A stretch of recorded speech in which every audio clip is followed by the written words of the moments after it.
for my family. Supergiant has never made a sequel before, and the task of following one of the most beloved roguelikes ever made is an unenviable one, especially when there is so much history, mythology, lore, and technical expertise woven through it.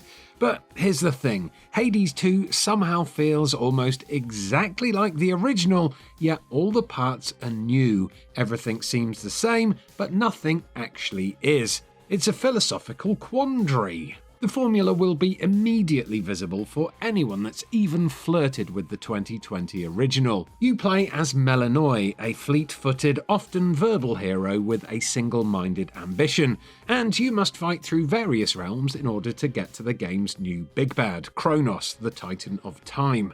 En route, you will meet a supporting cast of intriguing and unexpected individuals, all plucked from the annals of Greek myth.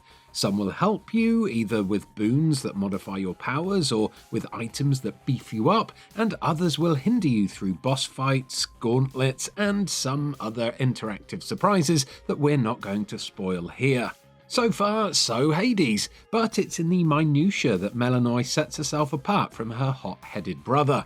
Zagreus was full of angst, a sort of teenage rebel who wanted to break out of his family home and take his fate into his hands. He was rash, forthright, and often lacking in discretion. Melanoi is almost the exact opposite, a young woman who has had her fate set for her, whose fight is born of urgent necessity rather than spunky retaliation. She is a touch cooler, and this comes through in how you play. Where Zagreus would dive headfirst into combat and hack and slash his way to victory in a frantic buzz of attrition, Melanoi is much more considered and cerebral. As a child, Melanoi was taken in by Hecate, the Witch of the Crossroads. Our young heroine was trained by the witch and now has power similar to Zagreus, whilst also being emboldened by the threads of the occult. As well as a spectral hand that allows her to channel magic in a tarot system that layers a sublime build-crafting deck on top her physical arsenal, Melanoi can also channel her mana into Omega attacks, charge-based moves supported by a metered resource that makes you think more carefully about positioning, timing, and tactics in the heat of battle. It's remarkable how successful these mechanical differences are in characterizing Melanoi. People used to role-playing Zagreus, who is a bit of a rushdown character, may struggle with their early Hades 2 runs. Get in, deal absurd damage as quickly as possible, get out, because that's who he is. At first, Melanoi feels squishier. She's a mage after all, and as such, you'll probably find yourself perishing more often in Erebus and beyond than you ever did in Tartarus or Asphodel. But that's because you need to learn to think like Melanoi. Keep it cool, use your cast to slow enemies down, charge up your attacks, and dispatch foes with cold arithmetic rather than blind rage. Her mana tops up between rooms, and once you learn that, you understand the balance Supergiant has imbued in this game. Use your resources, take your time, watch your footing. When you've started to internalize the fundamentals, you can get to work on the fun stuff. Figuring out which god's boons are going to be the crux of your run is the first task. Your wand will benefit from special attack bonuses, whilst an unlockable axe demands buffs to its basic combo attack. Some weapons, like a living skull that's also secretly a massive bomb, demand you pay attention to your cast, since it immobilizes enemies and sets them up as cannon fodder whilst you're given space to move around and avoid hazards. Rhyming weapon upgrades with boon empowerments and weighing up whether you want to layer in a hex, think special moves in a fighting game, means that your on-the-fly decision-making is more important than ever, and one wrong choice has the potential to undermine your entire build. Once that makes sense, you'll find yourself winning runs, progressing the plot, and starting to see more strands of this grand tapestry weave together.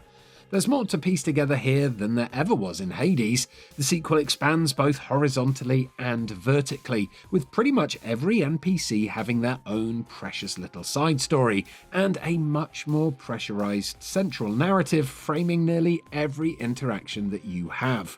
From the machinations and uneasy alliances born in the Crossroads hub to the one-way messages sent from the gods on high, Supergiant's writing remains best in class.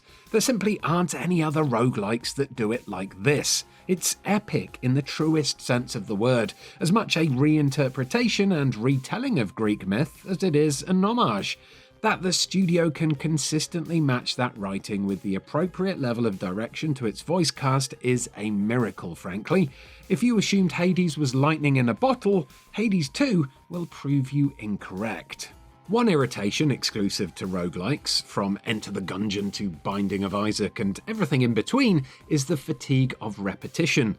The Sisyphean task of pushing the boulder up the hill is fun, but sometimes, maybe after a spectacularly unlucky single room in an otherwise good run, your enthusiasm can wane.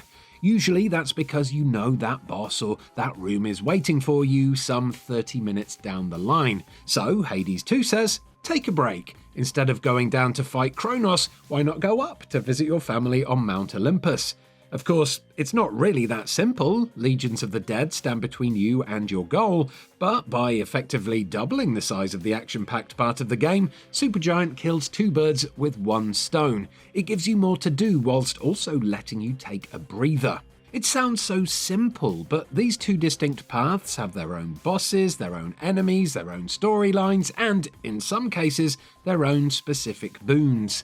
Certain characters insist you spend more time in a certain location, whilst resource rewards and your own dedication to build crafting will drag you into another.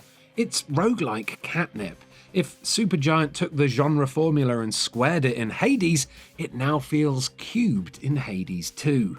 Melanoi's trials seem harder than Zagreus' ever were too, but then there are more options available to our new sibling because of her upbringing, the size of the playground she gets to experiment with, and the confidence Supergiant has in its players. Dying feels less of a punishment here because there's now more for you to do in your downtime. You're more rewarded by the runs that are cut short, and the game always feels like it has momentum, even if early boons you've been granted are a bit pathetic. It makes this game very hard to put down. Amorous natures must run in the family though, because Melanoi is almost as dedicated to fostering relationships as she is to unseating Kronos. Gifting, chatting, and flirting work much the same as before, but with that trademark Hades 2 depth bolted on. And there are a few new ways to interact with your romantic interests in the Crossroads than the House of Hades had room for. You can tend to a garden, that must be your inner Persephone coming out, recruit animal followers that follow you into fights, or spar with Skelly to get to grips with any new weapons you may have unlocked. You can sing a duet with Artemis. Together now. You can hang out in a bar, you can pick up litter dropped by one of your less considerate allies, and you can even ogle at the gorgeous scenery or just listen to a gently snoring Hypnos as he sways in a hammock. There are so many tiny elements of Hades 2, but one of the most notable achievements in all of Supergiant's games has been how music interacts with the experience. Whether it's Bastion, Pyre, Transistor, or Hades, in-house composer artisan Darren Korb has always made sure the aural experience is as important as the visual one. Not only does Hades 2 live up to that, but it's another avenue Supergiant has to breadcrumb you into the world. One boss fight is a musical fight, impressive enough on its own, but slaying certain enemies affects the music too.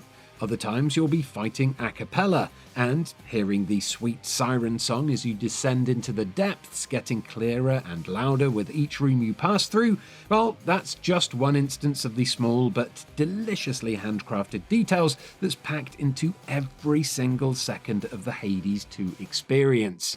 Supergiant's visionary approach to storytelling and roguelike design has not suffered at all from the success of Hades, it merely emboldened it. The fact that the studio can still dole out the surprises after how rich and textural Hades was, combined with the sequel's ambition, the detail, the art, and the technical prowess, is something that will leave you floored. Maybe it's witchcraft, maybe it's magic. Either way, Hades 2 is epic. Thank you so much for watching this Hades 2 review. If you enjoyed it, please do give it a like and subscribe to Eurogamer for almost daily videos about video games. Goodbye. Now is a great time to score some incredible games through Humble Choice. Live now through to October 7th, you can grab WWE 2K25, Destiny 2 Legacy Collection, The Plucky Squire, Return to Monkey Island, and more. Whether you're building up your backlog or discovering something new, this is the perfect time to pick up these fan favourites. Plus, every purchase supports a good cause, with this month's featured charity being Team Rubicon. Get a curated mix of PC games every month, all for just £11.49 a month.